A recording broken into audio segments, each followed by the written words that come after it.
Hey guys, I'm Jacob. You're watching the Preppers Bunker Outdoors. Today's video is just another quick and easy video for me to get up to explain some things since I've been talking about mountain bikes recently. Um, and I don't have a lot of time today, but the kids are in bed. I just took some pre-workout. I'm going to try and get a good little workout in today, and I can't go do too much stuff in the woods today because of the kids and because I just messed up one of my toes. But anyways, so why why if you're looking to invest in a bike of any type, should you consider going with a minimum level of quality, and what are you getting for the money? And so basically what we're talking about is going above and beyond the Walmart bike. That's the main thing. So if you don't want to hear some stuff about like my experience with Walmart bikes and why you should buy something better than a Walmart bike, then go ahead and click away. The video's not for you, I would assume. But if it is something that you're interested in, and if you are interested in why it is important to me, then please do stick around. I happen to have quite a bit of experience with this. So to get us started here, I'm trying to mountain bike with my wife, and there's a high likelihood that she will never ride her mountain bike that much. But we're trying to change that. But there's a possibility that in the lifetime of her mountain bike, it may only be ridden 30 times. Okay? And I got her a nice mountain bike. We're looking at getting my oldest son his first BMX bike, a 14-inch BMX bike. I'm looking at spending $450 on it. And we plan on having a lot of children.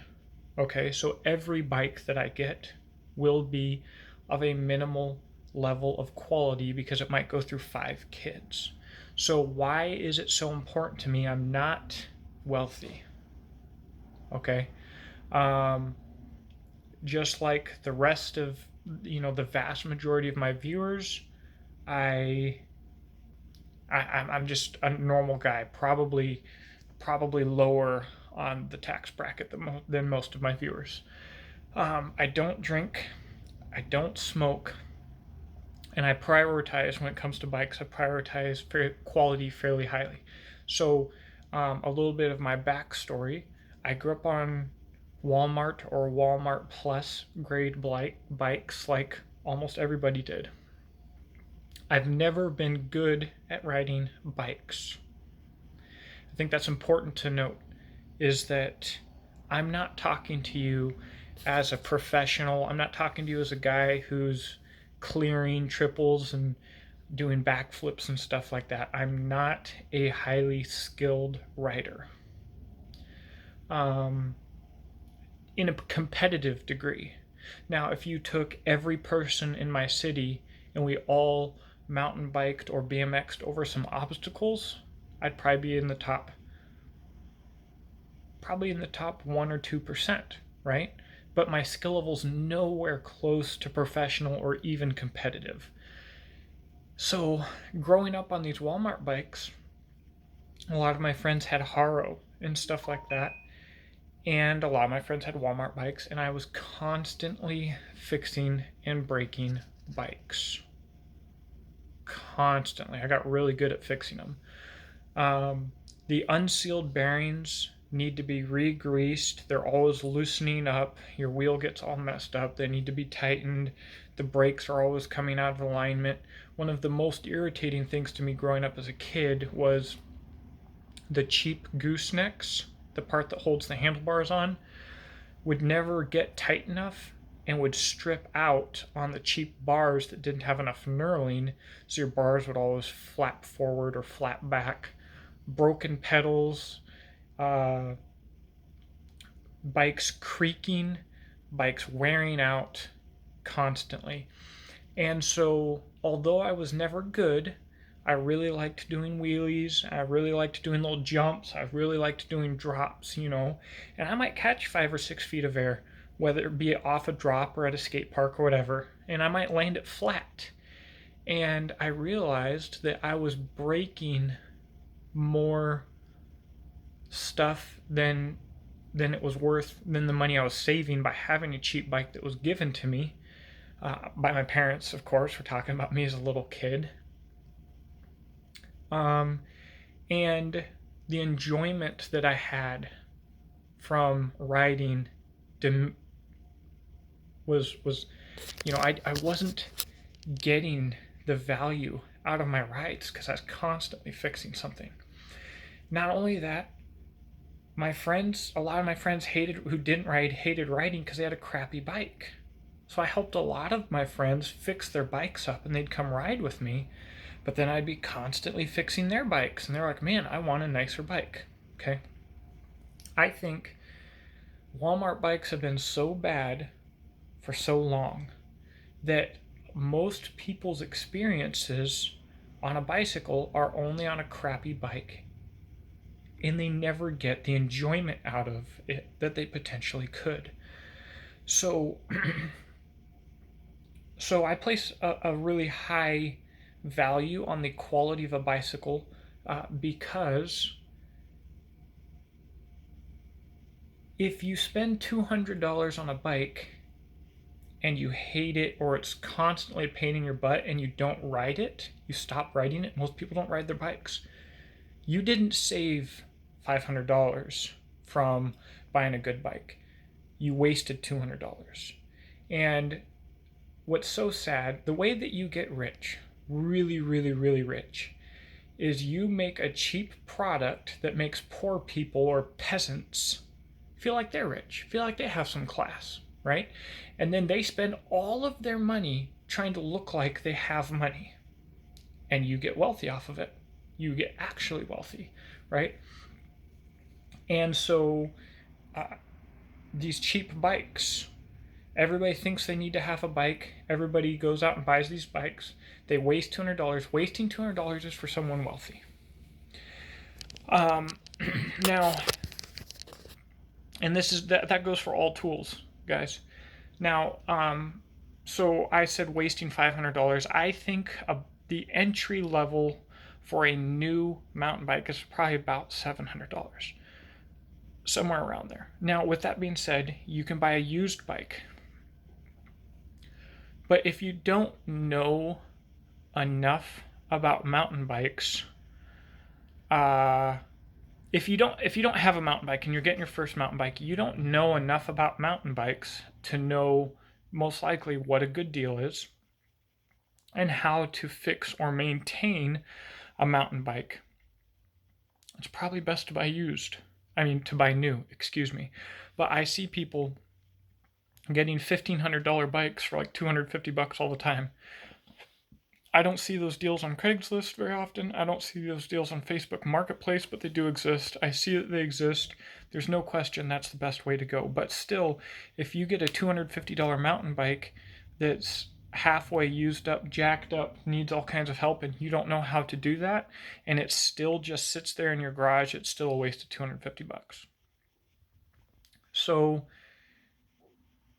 quality can't be faked, guys. And so what Walmart bikes are famous for is making their bikes look really good, or making them look like they have a lot of features, and they're just terrible. As a little kid, I was always in Dan's Comp. I was investing in good quality bike parts, right? My middle brother, however, did not. As an adult, when he first got out of the military, he bought a little BMX bike because he's working really close to home. It made too much sense not to. He bought it from Walmart. He went down a big hill. The brakes failed, and he smoked a mailbox. He could have killed himself. He could have spent more money in hospital bills than he saved on buying that piece of crap bike, and he tried riding it for way too long. I don't know why he didn't get the picture, but this is especially important because my viewership, you guys, Most of us to some degree are preppers, right? And so a lot of people have a fantasy about mountain bike transportation. And I say a fantasy for a specific reason. To understand how you could use a mountain bike in an emergency situation, you need to have experience on a mountain bike. Because I can't tell you how many people I've heard say that they could just ride through the woods on their mountain bike and they could probably do 50 miles a day, break and brush. No, no, no. Uh, you can ride roads. Understand this. You could, in an emergency situation, you can't get gas, this, that. You could put some serious miles on roads, and you could put some serious miles on trails. But you are not going to break brush and ride through the woods and make any progress at all, especially not on some Walmart bike. You can get a $7,000 bike and you're not just going to go break brush in most places. Maybe if you live in New Mexico, Arizona, etc. But even there, you're probably going to go through parts and break stuff. It's not what mountain bikes are good for. Get out there and get the experience. If you want to use the bike as a prepper, just like anything else, you need practice and training before it's a viable option. Because if you have a lot of experience on a mountain bike, you can get a lot done. If you just are one of these people that fantasize and spend money and never worry about training or practice or actually going out and doing things, you're going to get on that mountain bike, you're going to get a couple of miles, your butt's going to get really sore, and you're probably going to crash and injure yourself. But you know, I see all these comments about $200 bikes. Is a $2,000 bike 10 times better than a $200 bike? Absolutely. Unquestionably, without a doubt, that $2,000 bike, if you do your part with maintenance, should outlast 10 $200 bikes. And it should go 10 times further. It should go 10 times easier. It is, I guarantee you, I promise you, it is 10 times better.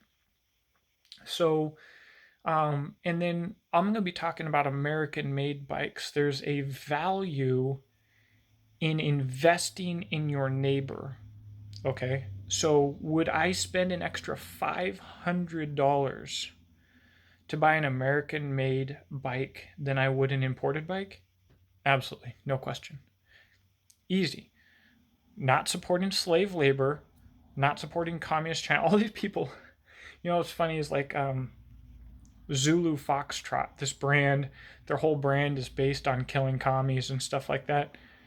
And almost everything that they make is imported from China. You know, it kills me. Are you really against commies, or are you actually just taking advantage of a market segment while supporting and funding communist China? Kind of like a lot of these guys that are super hardcore patriot preppers on YouTube or whatever, and then they come out with their channel flashlight and it's some imported flashlight. You know what I mean? Like, what? Anyways.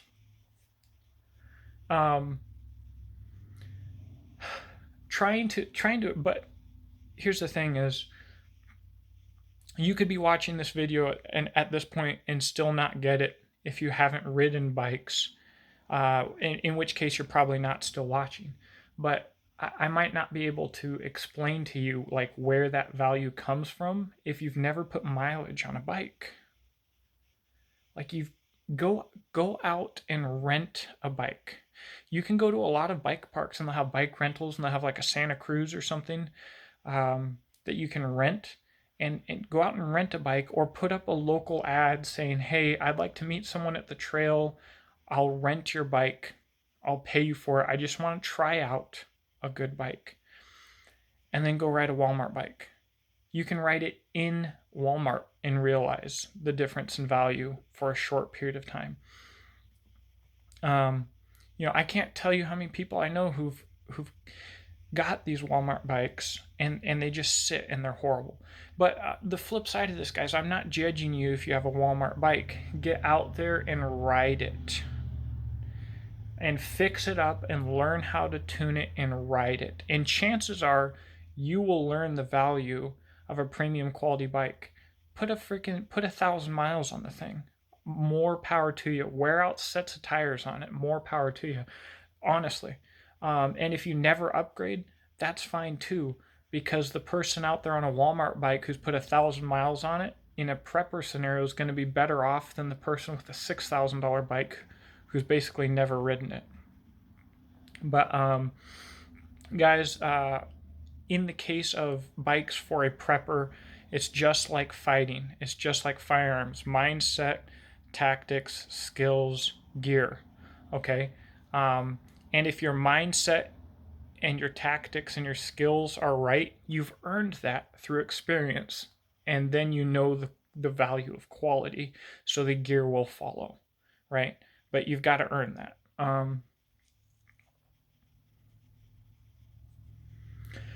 So I'll be doing a video on these American-made bikes, and the prices will, at the bottom, start off at $1,200. I'm amazed that these companies can offer a bike at $1,200. And if you don't know, you don't know. But trust me, guys, it's amazing and it is worth it. On a $2,500 custom-made American bike, the monthly payments are just over $100, 80 to maybe 150, depending on your credit, loan duration, etc. I don't want to recommend people get financing, but chances are the poorer you are, the more money you waste. All of the poorest people I know spend crazy amounts of money drinking and smoking, or watching porn, or what are to me just the dumbest things to waste money on. It's about priorities. So the overall message here, guys, if you want something, you can afford it. How much are you willing to sacrifice? And so if you don't want a mountain bike, really, you just want to check a box, you're going to go buy a Walmart bike, and it's because you didn't actually want a bike in the first place, right? But if you want a $8,000 carbon fiber, handmade, top of the line bike, you can afford it. I don't care who you are watching. You can afford it.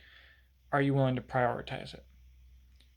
Same with a Corvette. Same with a doggone Lamborghini. You want a Lamborghini? How many people do I know around here who've got a $12,000 or $15,000 or $20,000 hunk of crap off-road vehicle parked in front of their trailer? A sick UTV side-by-side parked in front of their trailer, or a Corvette, a brand new Corvette parked out of their trailer or Matchbox house. A ton of people. And some people look down on them, like, look at those trashy people and blah, blah. They just have different priorities than you. They spent their money different than you. They don't care what you think. And to them, you and your big, nice house and your new little Econo POS car, like I own, makes you look like a retard, okay?